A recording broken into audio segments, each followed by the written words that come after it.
کیا آج ہمارے دین اور ایمان میں اتنی کمزوری آ گئی کہ جب جس کی جو مرضی ہو کوئی ایک بات کر دے اور ہم کنفیوز ہو جائیں؟ پھر اپنے عقائد پر، اپنے معمولات اہل سنت پر ہم کنفیوز کیوں ہوتے ہیں؟ کیونکہ ہمارے پاس بھی علم نہیں ہے، شیطان کو موقع ملتا ہے، وہ ہمیں ڈسٹرب کرتا ہے۔ تو خدا را سب سے پہلے یہ ذہن بنا لیجئے کہ ہم نے دین کس سے سننا ہے، دین کس سے سیکھنا ہے۔ بڑے سمجھدار لوگ بیٹھے ہیں، میں اگر آپ سے سوال کروں کہ جناب آپ نے اپنا گھر بنانا ہے تو گھر کس سے بنائیں گے؟ تو آپ کہیں گے بلڈر سے بنائیں گے۔ تو میں کہوں یار آپ نے کپڑے بڑے اچھے پہنے، لگتا ہے درزی بھی بڑا اچھا ہے، اسی سے گھر بھی بنا لیجئے، کپڑے بڑے اچھے سیتا ہے، آپ کا گھر بھی اچھا بنا دے گا۔ آپ کہیں گے جناب درزی کا کام تو کپڑے سینا ہے۔ مولانا صاحب آپ کی لگتا ہے طبیعت ٹھیک نہیں ہے، درزی کپڑے سیتا ہے، بلڈر جو ہے وہ گھر بناتا ہے۔ اچھا جناب، پھر اس کے بعد آپ کو جناب ڈاکٹر کی ضرورت پڑی، طبیعت خراب ہوئی، تو اب میں آپ کو کہوں کہ آپ ایسا کیجئے کہ آپ چپل بڑے اچھے سلوا کے لائے تھے، اسی بندے سے آپ اپنی دوائی بھی لے لیجئے۔ آپ کہیں گے لگتا ہے آج آپ نے دوائی نہیں پی ہے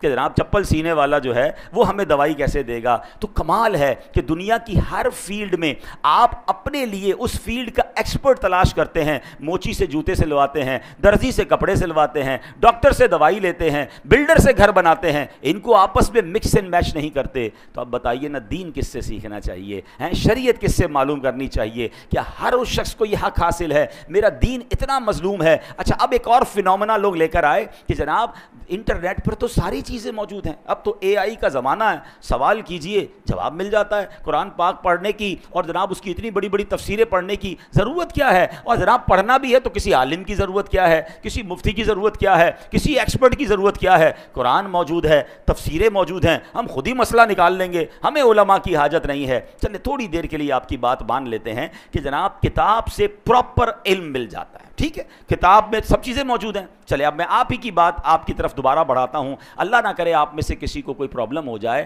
یا آپ کے گھر میں کسی کا آپریشن ریکوائرڈ ہو، تو جناب آپ بھی کتاب اٹھائیے کہ ٹانگ کا آپریشن کیسے ہوگا۔ بلکہ اب صرف کتاب نہیں ہے، یوٹیوب پر تو ٹیوٹوریل موجود ہے نا، ویڈیو بھی موجود ہے کہ یہ والا آپریشن کیسے ہوگا۔ تھوڑا مزید سوال اے آئی سے کر لیجئے کہ کون سا چاقو استعمال کروں، کون سی چھری استعمال کروں، پہلا کٹ کدھر لگاؤں، دو چار دوست جمع ہو جائیں اور ٹانگ کا آپریشن گھر میں کر لیجئے، 2-4 لاکھ روپے بھی بچ جائیں گے۔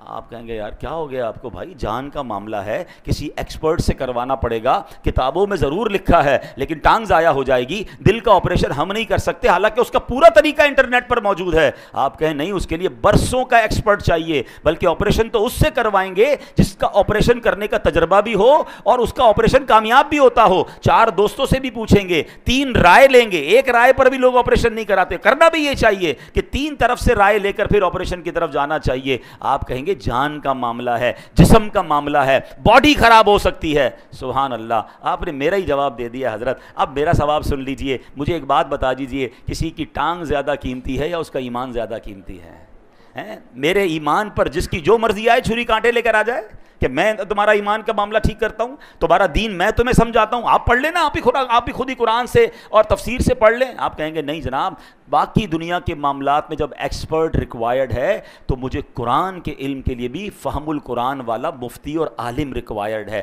برسوں جس نے پڑھا ہو، جس کی جناب تفسیر پر نظر ہو، جس کی عقائد مضبوط ہوں۔ ارے وہ خود اگر سچا نہیں ہے تو مجھے کیا دین سکھائے گا؟ تو اے میرے پیارے اسلامی بھائیوں، اے بھولے بھالے مسلمانوں، خدا را اپنی زندگی کا یہ آپ ذہن بنائیے کہ سب سے قیمتی سرمایہ تو ایمان ہے، اور ایمان کے معاملات میں، دین کے معاملات میں میں نے کسی ایکسپرٹ سے، کسی صحیح العقیدہ مفتی سے اور عالم دین سے انشاءاللہ دین پڑھنا بھی ہے، سیکھنا بھی ہے، اور آدھی